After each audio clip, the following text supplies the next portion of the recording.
I got my best BASTET cosplay for today. I have my little snake, I have my little headband, my little water staff, which is water, and now we're debuting her. I had to dress up as close as I could to her because she's just that of an amazing unit. And yeah, so today we're talking all about BASTET, or the Water Desert Queen. Uh, a lot of people who played since the beginning, or since like the first 2 weeks of the game being released in Americas, will have her and will have multiple copies of her or other skill ups. And yeah, I'm gonna be reviewing her since she's, in my opinion, one of the best units in not only my team but in many people's teams, and I see her constantly both in a lot of PvE arenas. I'm seeing her a lot in arena. Now that the availability of other monsters is shifting, you see her a little bit less, but she's still very prevalent in a lot of teams. As you can see, like 20 of the top 25 people are running her. And yeah, she's an amazing unit for both PvP and PvE.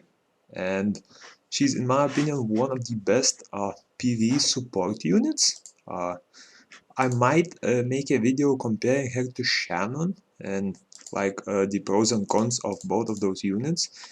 But yeah, for now we're just reviewing BASTET, so I'm gonna be reviewing her skills. I'm gonna be reviewing her rune suggestions.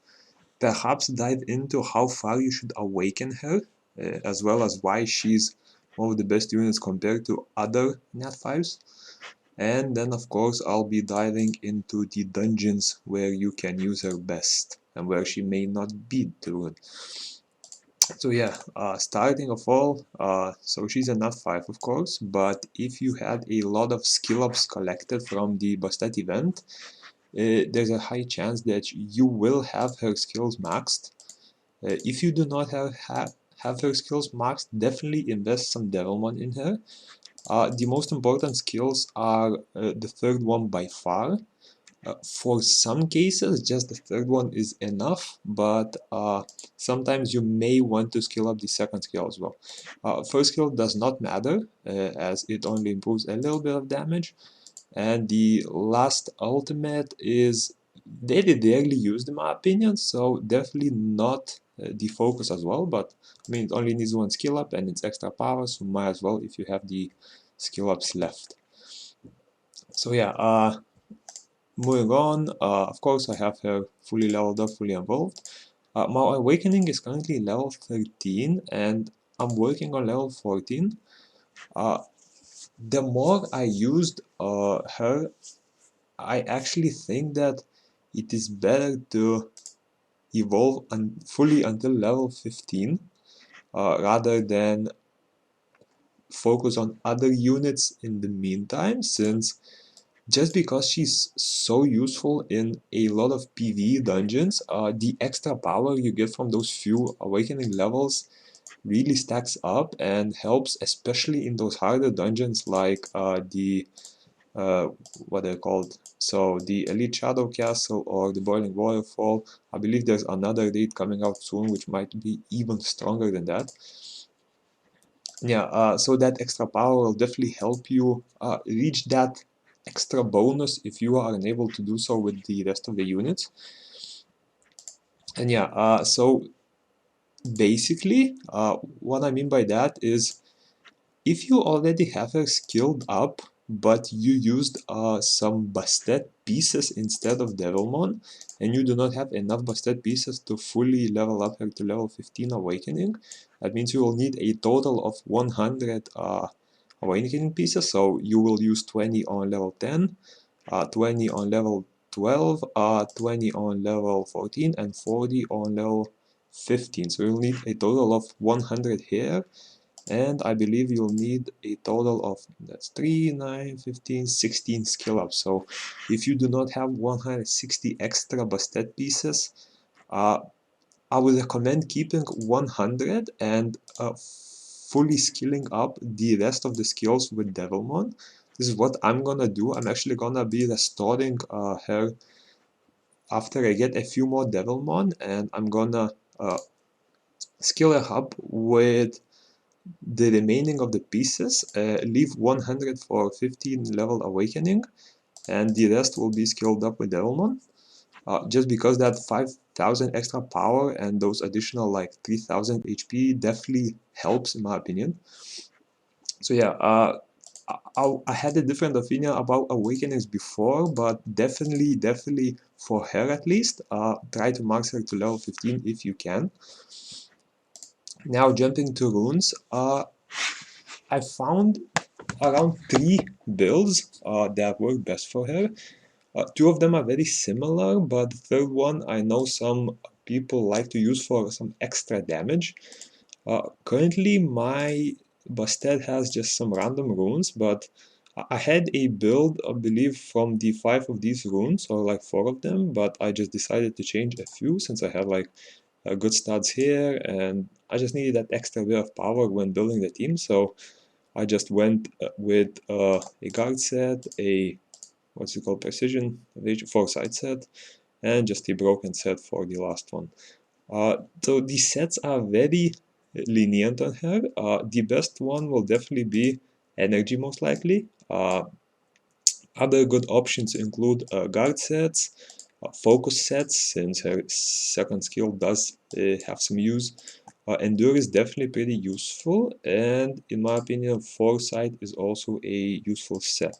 So you do not need to have any 4 rune sets, so just choose 3 sets of 2 from either Foresight, Endure, Focus, Guard, Energy, just a healthy mix of all of those, and you'll build the best BASTET possible, in my opinion. So yeah, I would use energy runes, just to note, but I do not farm the Spider Queen, so I do not have any energy runes. Most of mine are either Guard, Focus, or Foresight. But yeah, so for the stats, this is pretty non-negotiable. So first of all, I'm gonna be reviewing in my opinion, the best support build. So a BASTET with HP, and slot 6 depends on you, but you can go either for HP for that increased shielding power, or accuracy for that chance to land the extra attack break from skill 2. Now this is where it sort of diverts into 2 different builds. If you are looking to use her purely for the attack buff and the shielding power, you should go for slot 6 HP.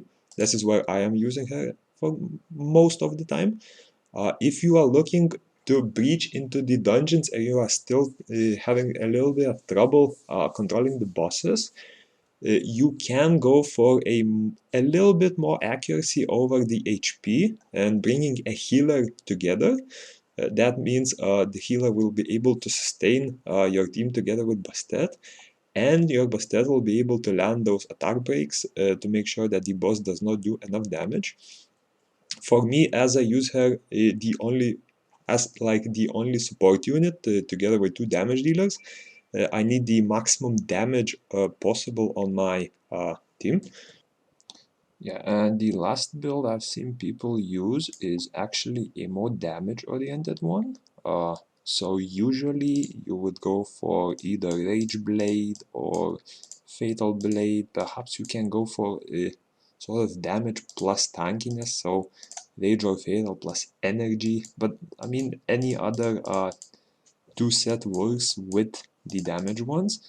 This one is more oriented not into the shield power, but rather just the attack buff itself. So she's there to solely bust attack buff with her 3rd skill, but in the meantime she will also be hitting with her 1st skill and sometimes the 2nd skill for that tiny bit extra damage when perhaps you are dying at like 2 or 3% of the boss. So that's definitely also an option. However, in my opinion, it's one of the riskier builds, and the shielding power that she provides from this skill is a little more important than that tiny bit of damage.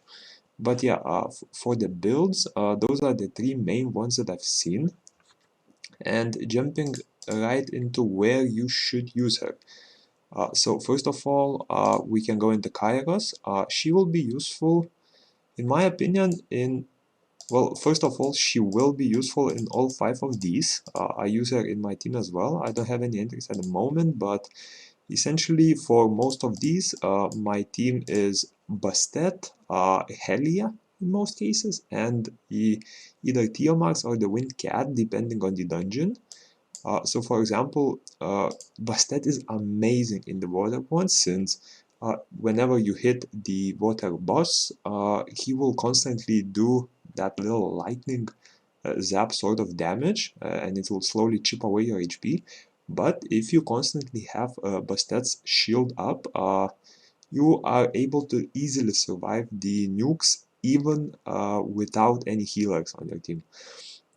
And in turn, you will be getting really fast runs if you run it with 2 damage dealers. I mean, it might not be fast here, but I know that top teams, all of them pretty much use Bastet. So as you can see, the same team is here. Yeah, 3 is pretty much the team I use for most dungeons. So yeah, Bastet is definitely always in the top here. For Wind 1, she's definitely usable. However, you will need to replace one of the damage dealers with a stripper or a buff blocker. A stripper is of course a little better. If you can have both strip and buff block, it will be even better. So for example, for me, I have an unawakened one, but I do use Chivo in here whenever I need to farm it. So since his second skill does give beneficial first block and strip, he's perfect here. So I just throw some random wounds on him, do a few runs, and be done with it. But yeah, Bastet useful in pretty much all 6 dungeons.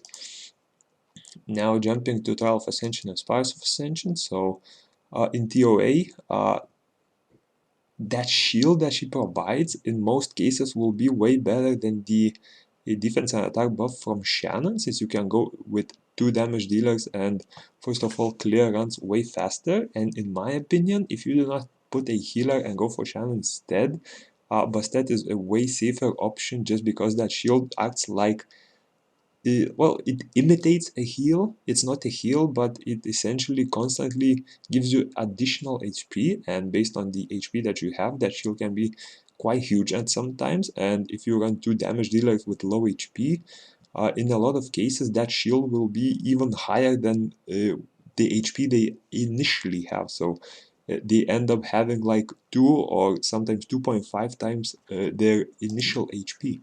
Which makes the runs way safer. Similar for the Spires of Ascension, I use her in pretty much every stage here, unless the condition is specific and you need some kind of a buffer block, or you just do not have enough damage and need a little bit of sustain.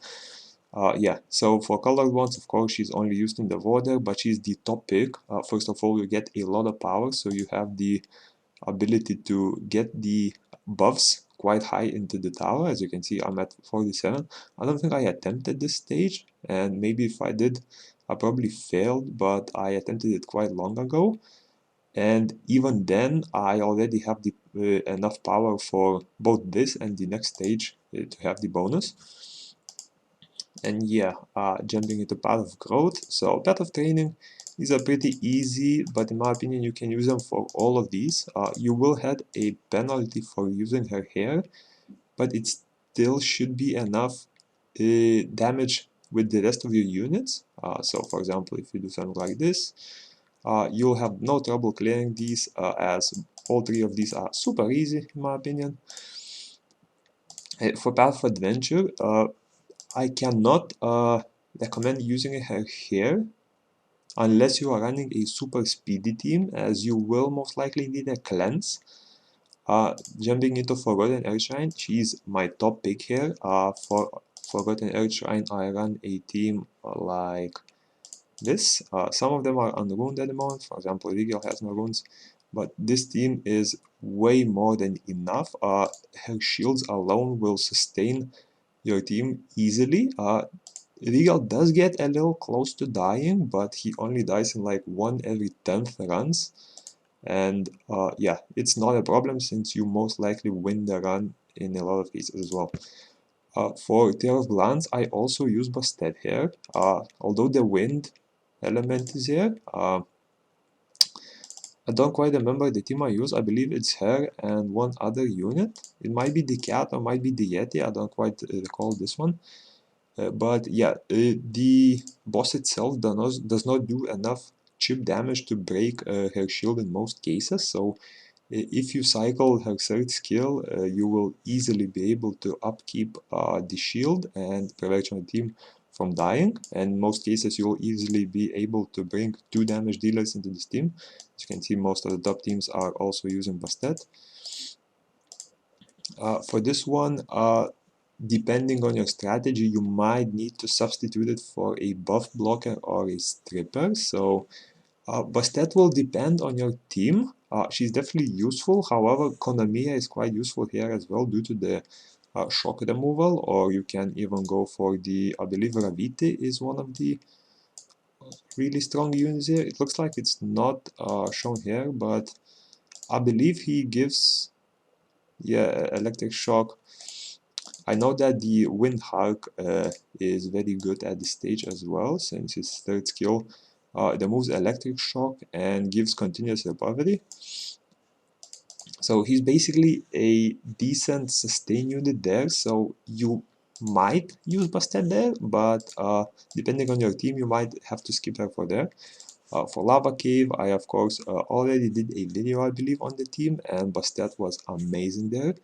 The weaken attack and the shield she provides basically negate his whole strategy, where you need to constantly have a buff up, otherwise he'll get buffs himself. So if you set your BASTET to constantly do skill 3 through the settings that recently came out, if you do not know, you are able to toggle whether your Soling should use skill 1 or skill 2 as well as the ultimate.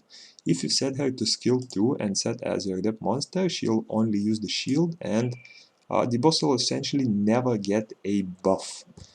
Now for expeditions, I believe for the one where you get 50 entries, BASTET is decent depending on your team. The problem with this stage is that it does require a fire support unit, I believe. So for that, you can use whatever you have in your current box. I, for example, use this guy. I didn't even skill up or awaken him at all. I awakened him once. I just throw whatever runes on him and use him just for the filler spot, just to meet the requirements. But for the rest of the team, having BASTET there is an option. However, you will also need either a lot of damage coupled with it, or you will need a stripper as well as a heal blocker to prevent the boss from both healing and having that endure up for half a minute or so. So you can incorporate her here. I think I use her here with Theomars, and I just play level 2 and try to out damage him. I've done level 3. I think it dies sometimes, like every 7th or every 10th run, but she's also a very viable option here. Now for the other 5 ones, uh, I cannot comment on this one, but since she's wind, I believe she won't be, like BASTET won't be too useful here, since you do need to either cleanse the dots or speedrun super fast. I've tried doing level 3, but I just currently do not have units built for this stage, so I simply didn't bother. If you can do it with BASTET, then, well, you have confirmation that she will work here.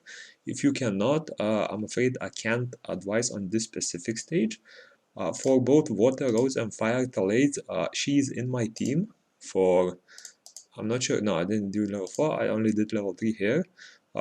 He's pretty much the same strategy as in the regular Path of Growth, since the team here is fully water, so I basically bring the same team of BASTET, Mars, and Water Lich, and he works just fine here. I don't think I attempted level 4 even, since I completed level 2 and level 3 in one day and didn't even refresh it whenever it was available, so I'll have to give it a shot at level 4. But yes, Bastet is super great here. For Fire Talates even more, she already works in the Wind one, so the Fire one is no question way better. I use similar team to the Water Roads, so Bastet Theomars, and the third unit is up to you. You can go for the Fire Yeti or something similar to that. This one is exactly the same as the 50 entry expedition, so essentially, yeah, if you can meet the conditions and find place for Bastet, go for it, but in my opinion, you might need a specific team without the Bastet to win the stage. And for Dark Borbo, very similar to the Water Roads, also the Bastet, the Water Lich and Theomars, and amazing level 4 team. I think I already made a video on this one as well, if I'm not wrong, or it might have been the Path of Growth, but since the Water and Dark have very similar strategies using water units, it should not differ too much. So for the party dungeons, hopping on to raids, so I'm gonna ignore these two since these are early game dungeons, and once you have your Bastet fully skilled up, you'll most likely be able to just order this with whatever teammates you have. I mean, it takes like 10 seconds for me, so I'm not even gonna cover these.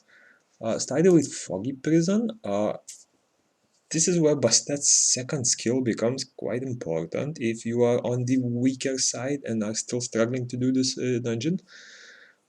You will need around 220,000 power to get the bonus, so the power bonus will from the Bastet and her skill ups will definitely become important starting from here. She's a good option to bring if you are either very late game, well, not late game, but have like units that can reach 300,000 and more power.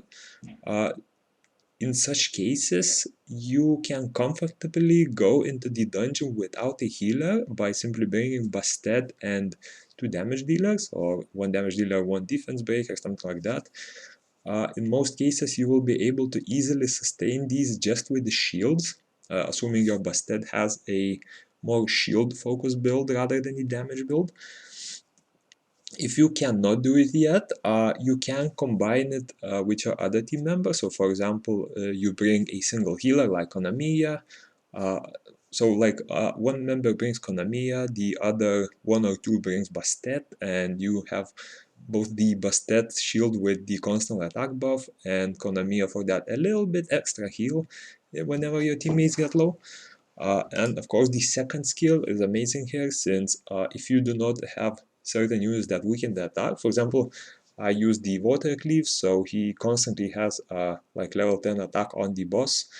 If you do not, a good option here is to also use second skill sometimes whenever the boss cleanses his debuffs. And yeah, going into White Shadow Castle, here the Bastet is way more important than healers, so you will pretty much need a Bastet in most cases to even enter the dungeon. You can try to go around it by going with 2 Bastets and a healer or a cleanser of some sort, but in most cases, 3 Bastets are the optimal build for this dungeon. If you can cooperate with your team members, you can probably get away with 2 Bastets and the third member going fully damage with 3 damage dealers or a defense breaker and 2 damage dealers, something like that. But yeah, since this guy does bleed effect, which reduces the healing, Bastet is the superior option here, and she just makes this run way easier. For the Boiling Waterfall, I haven't completed it yet. I've tried a run or 2, I believe, but since my units were... Well, first of all, I do not have certain units for the dungeons, so for example, the Karambit build, as I'm waiting for the skill ups. Yeah, I haven't tried this one yet, but from what seems, Bastet is a member of multiple speed teams here, so most choices from what I've seen is Bastet plus 2 damage dealers, so she's also the superior option here. You may need the occasional heal, so one of your members can bring a Lulu to both cleanse the debuffs as well as heal you up. But you will be able to get away with just the Bastet plus 2 damage dealers. So yeah, she's amazing with aids. The fact that you can buff multiple team members in most cases with her shield and attack buff, as well as stack the attack buffs if you have multiple Bastets, it will be an insanely strong unit for pretty much all of the raids. For Rupture, I'm not gonna cover the limited one. So the Sunken Ruins and the Story Sky Island, this one depends on you. If you are confident in your team strength and you are sure that your team will not die from the units, if you are running this on order, of course, you can get away with just the Bastet, especially for this one, since the damage here is a little lower compared to the units when they swarm you here. So yeah, if you are able to sustain the units, you can bring Bastet plus 2 damage dealers. If you cannot, you can go for a healer, Bastet, and a damage dealer. I usually bring that. The runs are slower, however, how should I say it? The runs will become way more safer, and you can just do it on order easier. So usually this is the team I use for the both of the distorted Sky Island as well as Sunken Ruins, so that just eliminates any chance to die in the stages, and the shield you get from there will protect you a lot, as well as the attack buff is pretty much crucial for doing increased damage. And yeah, lastly, there's a few more places left. I'll try to jump over these quickly. So what's left? Yes, Battlefield.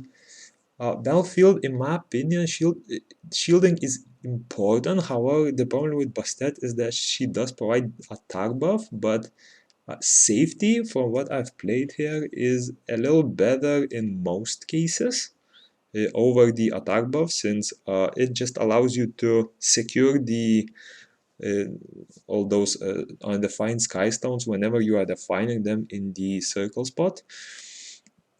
However, Bastet is a good offensive option, especially when you are busting the whole team, not just yourself.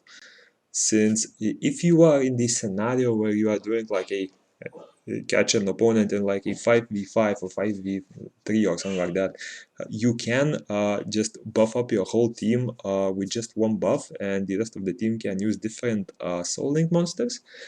But yeah, this one, it's kind of hard to build a single team around it, since it really depends on what your allies are using.